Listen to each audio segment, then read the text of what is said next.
Travel along, Catholic pilgrims, for 1 year as we read through St. Faustina's diary. Join me, Amy Thomas, each day for a short reading out of the diary which brought us a deeper understanding of Christ's divine mercy. Welcome, Catholic pilgrims, to day 171 of our readings from St. Faustina's diary. Today it's going to look like we're reading a lot, but it's not a ton. And what I want to do is just kind of go through several of the numbers and talk about them. Sister Faustina is on a 1-day retreat, and so she's kind of just musing and reflecting. And there are some of the numbers where I kind of want to take what she said and look at myself. And hopefully as we're doing that, you can join in on the practice. So that is what is in store for today. And we are reading from Notebook 2, numbers 787 through 793. December 1st, 1936, 1-day retreat. Today, during the morning meditation, the Lord gave me to see and understand clearly that His demands are unchangeable. I see clearly that no one can release me from the duty of doing the known will of God. A great lack of health and physical strength is not a sufficient reason and does not release me from this work that the Lord Himself is carrying out through me. I am to be just a tool in His hands. And so, O Lord, here I am to carry out your will. Command me according to your eternal plans and desires. Only give me the grace that I may always be faithful to you. As I was conversing with the hidden God, He gave me to see and understand that I should not be reflecting so much and building up fear of the difficulties which I might encounter. Know that I am with you. I bring about the difficulties, and I overcome them. In one instant, I can change a hostile disposition to one which is favorable to this cause. The Lord explained many things to me in today's dialogue, although I am not putting everything in writing. Always and in all circumstances, yield the first place to others. Especially during recreation, listen quietly without interrupting, even if someone tells me the same thing 10 times. I will never ask questions about something that interests me very much. Resolution, still the same, namely, to unite myself with the merciful Christ. General resolution, interior calm, silence. Hide me, Jesus, in the depths of your mercy, and then let my neighbor judge me as he pleases.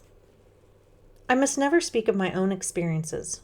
In suffering, I must seek relief in prayer. In doubts, even the smallest, I must seek only the advice of my confessor. I must always have a heart which is open to receive the sufferings of others and drown my own sufferings in the divine heart so that they would not be noticed on the outside insofar as possible. I must always strive for equanimity, no matter how stormy the circumstances might be. I must not allow anything to disturb my interior calm and silence. Nothing can compare with peace of soul. When I am wrongfully accused of something, I will not explain myself. If the superior wants to know the truth, whether I was in the right or not, let her find out from others rather than from me. My concern is to accept everything with a humble inner disposition. I will spend this Advent in accordance with the directions of the Mother of God, in meekness and humility. I am reliving these moments with Our Lady. With great longing, I am waiting for the Lord's coming. Great are my desires. I desire that all humankind come to know the Lord. I would like to prepare all nations for the coming of the Word incarnate. O Jesus, make the fount of your mercy gush forth more abundantly, for humankind is seriously ill, and thus has more need than ever of your compassion. You are a bottomless sea of mercy for us sinners, and the greater the misery, the more right we have to your mercy. You are a fount which makes all creatures happy by your infinite mercy. I think as you go deeper into your faith life, it's important that you look more deeply at yourself.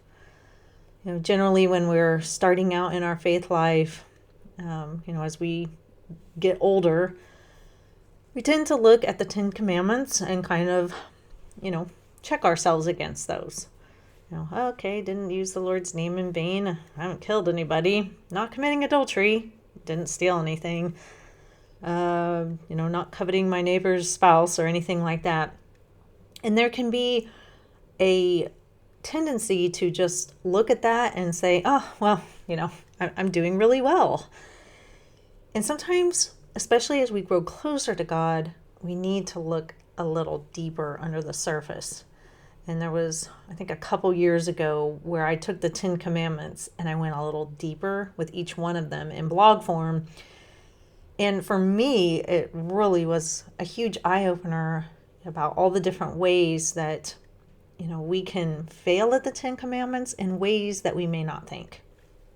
And so going through what Sister Faustina has written down today, if I look at myself and I judge myself against the things that she's writing down and talking about, I fail really badly. And I can see it's really shining a light on myself, and I can really see where I need to be working on things.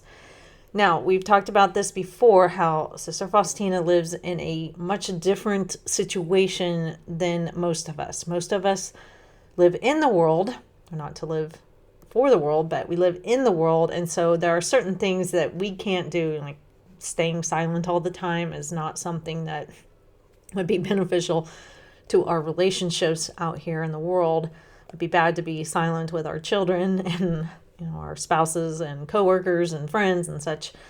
So there are certain things that she does that just wouldn't be good for us to do out in the world. And so, we can't look at those and say, oh, I'm failing terribly because I'm not being silent all the time. No, it is good to maybe just be quiet every once in a while, but not complete silence. So what I wanted to do was I'm going to go through a couple of these numbers, and I'm kind of going to judge myself against what she's written and see, how I'm doing. And I would encourage you to think about these things as well. Like I said, it's important to go a little deeper. So the first one I want to start on is 788. And she said she's conversing with the hidden God, and he is telling her that she reflects too much and builds up too much fear over difficulties which she might encounter. And yeah, I do this. I definitely do this. I don't know if it's a woman thing, but I think women or mothers, we are constantly planning for the worst case scenario. And I do this. I am constantly thinking of, oh, this is the bad thing that could happen, and we need to prepare, which isn't necessarily bad. It's just, it can be crippling, I think, sometimes, that we overthink and worry too much about what could possibly happen instead of just being smart, being prudent, but going and living our lives. And so I definitely do too much of the reflecting on what could possibly happen and trying to work life in such a way as to make sure everything is perfectly safe and, nobody's going to have any problems whatsoever. It's just not possible. Okay, and then she moves on to talk about in 789 about how she doesn't want to interrupt people when they're talking to her. And she wants to listen quietly. And if someone tells her the same thing 10 times, she still wants to listen. And I don't do a great job at this. I do feel like I'm a pretty good listener. I do feel like I do listen pretty well for the most part. However, I do like to interrupt and throw in my own 2 cents every now and then. And instead of just letting the person talk and just taking it in and not always having something to say, because you know how it goes. They're talking and they start talking about something, and we just get to the point where we check out and stop listening because we're waiting for our turn to say something about the matter, and we don't want to hear anymore what they have to say. This is a huge problem. One of my favorite comedians, Brian Regan, does a whole skit on this. He calls people who just can't wait for your lips to stop moving me monsters, because it's all about me, and it's really good. And so she doesn't want to interrupt, and she wants to be patient with people. There are people who tell you the same thing over and over and over again.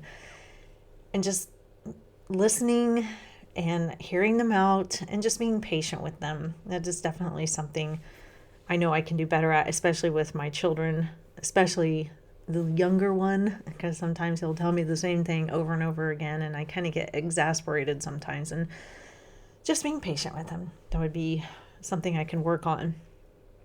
And then she moves on to 791, and she says, "Hide me, Jesus, in the depths of your mercy, and then let my neighbor judge me as he pleases." When I read this, I was like, yeah, no way. I'm terrible at this. I cannot stand it. I hate it when someone judges me wrongly. I hate it. And I will obsess about it and want to correct them like on the spot immediately. I cannot just let somebody wrongly judge me and then walk away. I have not gotten to that place yet. Recently, somebody on Facebook did not like something that I said, or maybe it's Instagram. Yeah, it was Instagram. They did not like what I said. And they told me that clearly you have the devil in your heart, and I'll pray for your immortal soul. And I was like, okay, I have the devil in my heart. You're judging that the devil resides in my heart. Oh man, I wanted so badly to make a really witty comeback that I didn't. I restrained myself. Holy Spirit, guardian angel, Saint Michael, way to go. They restrained me, and I just kind of said, okay, and let it go. And I've been joking about it with my family as kind of a way to burn off the I don't know, the angst I feel about wanting to say something, but I'm not going to. But yeah, that is a super hard one. And I would wager that it's hard for everyone to just kind of take it sometimes when people judge you wrongly. Whew, that's hard. And then another thing I wanted to go over that she talks about is in 792. And she says, "I must never speak of my own experiences. In suffering, I must seek relief in prayer. In doubts, even the smallest, I must always seek the advice of my confessor. I must always have a heart which is open to receive the sufferings of others and drown my own sufferings in the divine heart so that they would not be noticed on the outside insofar as it is possible." And I do talk a lot about my experiences because that's kind of what I do. I like to story tell, and I get on here every day and give reflections about different things that are going on in my life or things that I've experienced before. And so I don't do this, but I'm hoping that what I do talk about draws people to God. I have a different, mission than Sister Faustina. So I don't feel like that's necessarily a bad thing or something that I can work on. However, I shouldn't ever make it just about myself, and that I need to make sure that I am focusing on drawing souls to Christ. The thing that she does talk about that I do struggle with is not letting people see my suffering, because I can complain with the best of them and whine and gripe and moan and let everybody know that I am unhappy about this, that, or the other thing. And then everybody knows I'm suffering, and then I'm making them suffer along with me because I'm being a pain to be around. It is hard for me to just quietly take stuff. And I often joke with my family that I'll just suffer in silence, which I never do, and they know that, and so they just kind of laugh at me.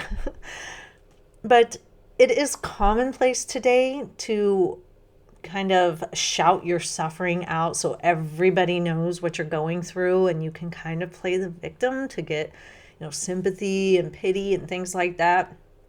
I'm not saying everybody does that, but it is something that is going on, which is very interesting in our culture right now, is this over obsession of wanting to be a victim and wanting to let everybody know that you are a victim, and really playing that up, that you've suffered in some way. I'm not saying that victims shouldn't talk about their suffering and, and get out what's happened to them and work on healing and things like that. I think you all know what I'm talking about. There's a big difference between a victim speaking out and trying to bring about awareness and healing and things like that, as opposed to trying to draw attention to themselves in order to gain sympathy, or even to shut people up so that they aren't allowed to, counter them in any way. So there is a difference.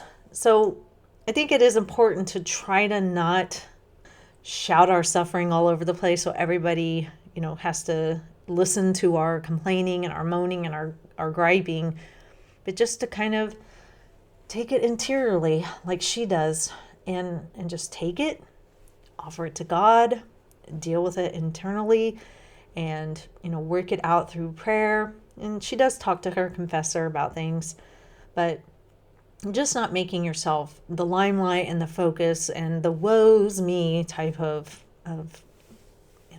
act that can go on sometimes. I think those are definitely things that I know I can work on, that I do. I want usually to tell everybody that this really bad thing is happening to me and everybody should know.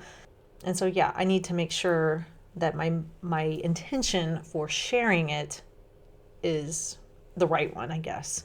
I'm sharing what's going on that's not great in my life for a good intention and not a bad one, or not a selfish one, I should say. So really take some time to go through this. She wrote down some really great things, and these are a little bit deeper things. These are things that we don't necessarily always think about, and that's why when I was reading through them today, I was like, oh yeah, these are, some things that I don't do so well. But it's good when they're brought to our attention, because then when we do them, we can recognize it and stop ourselves, or pray about it, or ask for graces to help us not do these things that she has written down and that she doesn't want to keep doing. So definitely take a lot of these to prayer, and search your heart and your soul and see if there's any room for improvement.